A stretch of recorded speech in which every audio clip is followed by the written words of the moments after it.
Bom dia, gente. Eu sou o Luiz Pedro. Eu vou falar sobre os meus estudos clássicos nesse canal, porque eu quero. Eu quero mostrar ali meu progresso, estudando as artes liberais clássicas, a filosofia, literatura, esse tipo de coisa. E hoje eu vim falar sobre como formar o gosto literário com esse livro, Como Formar o Gosto Literário, do Arnold Bennett. Arnold Bennett, no caso, foi um romancista, um prosador, um poeta. Ele fez todos os tipos de texto imagináveis durante o século XX, que é o período em que a obra dele foi publicada.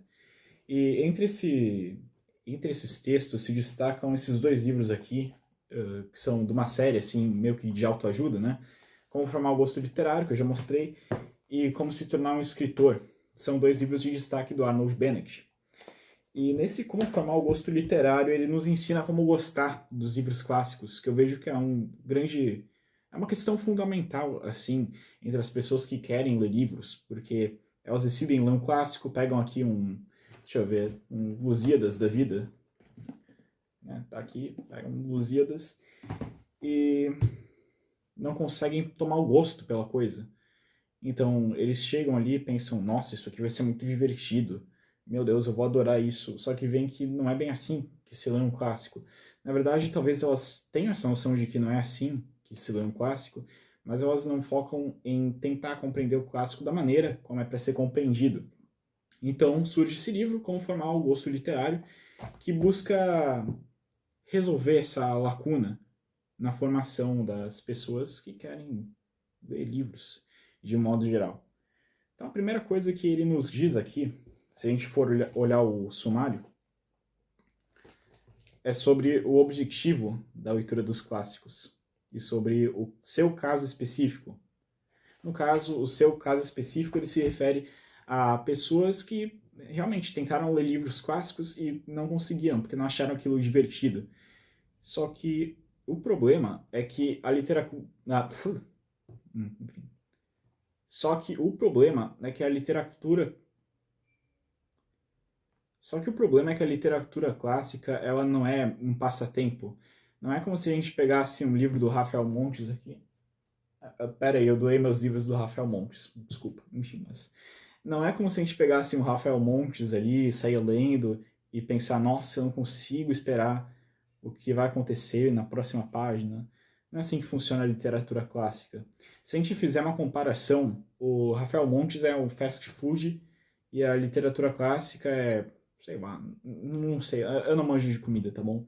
Mas, digamos, a literatura clássica é para ser digerida e degustada lentamente. O que eu quero dizer com isso? Para ser digerida lentamente, primeiro a gente tem que degustar ela. Para degustar a literatura clássica, a gente precisa ler e reler o livro. Não ler e reler assim, tipo, terminei de ler o livro, vou ler de novo. Não precisa ser nesse sentido, ler e reler.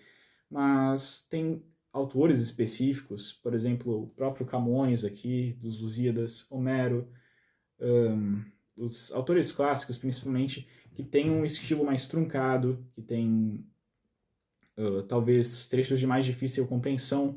E a gente não pode ter pressa na leitura desses livros, porque nós vamos perder muito se a gente só ignorar os trechos que a gente tem mais dificuldade.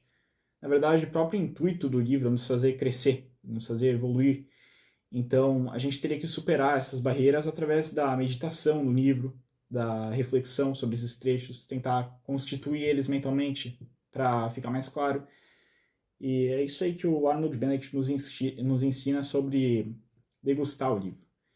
Ou simplesmente reler trechos que a gente achou bonito, pode ser uma forma de degustar o livro. A gente tem que ler e reler. E aí a gente vai sentir a beleza, sabe? É diferente da literatura convencional, sabe? A gente sente a beleza meditando sobre o livro. E esse nos leva ao segundo ponto, que é sobre como degustar o livro. Como a gente faz para sentir realmente o gosto pela literatura? É pensar sobre o livro, é interpretar a obra, é ficar ali com o livro na mão pensando, nossa, o que esse trecho diz para mim? Como eu aplico isso na minha vida? Como, sabe, isso me impacta de alguma forma? O que tem de bonito nesse trecho? É meditar sobre o livro, é levantar essas questões. E assim a gente consegue encontrar a beleza da obra. Por exemplo, o Dostoiévski pode não ter o estilo mais bonito do mundo, o estilo dele é meio apressado, por assim dizer, ele não é bem acabado, mas quando tu para meditar na beleza das passagens que tem ali, são coisas muito lindas, sabe? Não precisa ter um monte de floreios, muitos adjetivos, muitas coisas, muitos embelezamentos. O que importa no livro, claro, o estilo importa porque ele está comunicando a mensagem, o próprio Bennett fala isso no livro, mas o que nos faz gostar do livro não é a maneira como ele é escrito, e sim sobre a mensagem que ele convém, sobre a beleza que ele convém nas cenas, através do poder imaginativo dele. E, enfim, para além de fazer essas questões, é sempre importante tu refletir realmente o sentido da obra, como o autor entendeu e como tu interpreta o sentido da obra. No caso, como o autor entendeu com I em vez de E, entendeu no sentido que o autor propôs para a obra. É sempre interessante ter essa base, pesquisando a biografia do autor, pesquisando sobre a vida prévia dele, porque o escritor sempre coloca um pouco de si mesmo no próprio livro, quando ele escreve.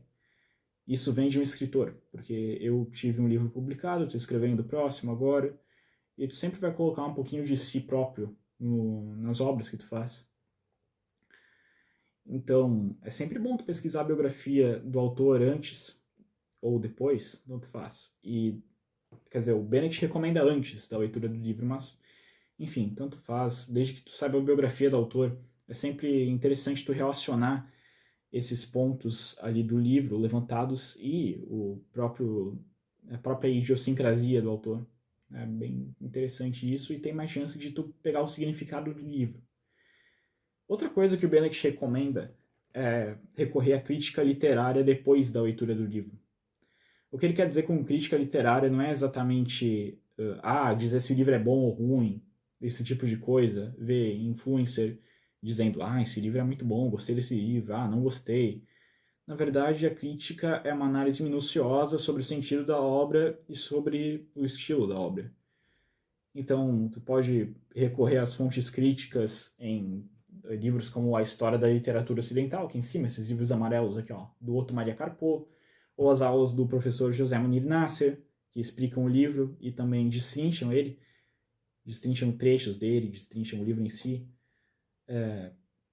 Enfim, esses aparatos críticos servem como auxílio e não são o ponto principal da obra. O ponto principal que a gente tem que fazer, né, é o nosso próprio mergulho ali no clássico, porque a relação ali de leitura entre leitor e escritor, eu e o Camões aqui do lado, eu e o Arnold Bennett aqui do lado, né? Então, o aparato crítico é só um auxílio para tu conseguir pegar mais da leitura, conseguir aproveitar melhor isso, mas não é o principal da leitura. Enfim, o Bennett dá outras dicas ali sobre poesia, sobre outros tipos de literatura. Aqui ele fala bastante sobre literatura inglesa. Tu pega um livro da literatura inglesa, lá, um autor específico, e tu faz uma leitura a partir desse autor. Tu escolhe o autor que influenciou ele para ler depois, e autores que foram influenciados, e aí tu zera a bibliografia da literatura inglesa. Aqui a gente pode traçar um paralelo com, por exemplo, Machado de Assis. Tu pega os autores que influenciaram Machado de Assis, pega o Shakespeare,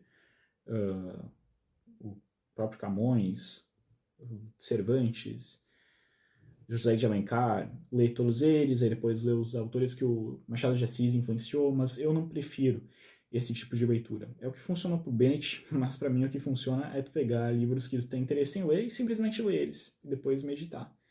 E ver como que isso se encaixa na tua vida. Os 3 níveis de leitura, né, que eu vou explicar em outro vídeo, que são os níveis literal, o nível conotativo da leitura e o nível moral, que tu pode aplicar desde nas leituras mais simples, que nem nas fábulas, até livros complexos. o principal sentido que tu pode pegar no texto é o moral, é como eu aplico isso na minha vida. E, enfim, esse é o vídeo, é isso que eu tinha a dizer hoje. Recomendo muito a leitura do Como Formar o Gosto Literário. Ele fala outras coisas no livro, mas esse aqui é o ponto principal, é como gostar dos livros, como atravessar a leitura desses tipos de livro. Espero que vocês tenham gostado. Logo eu volto para mais. Obrigado.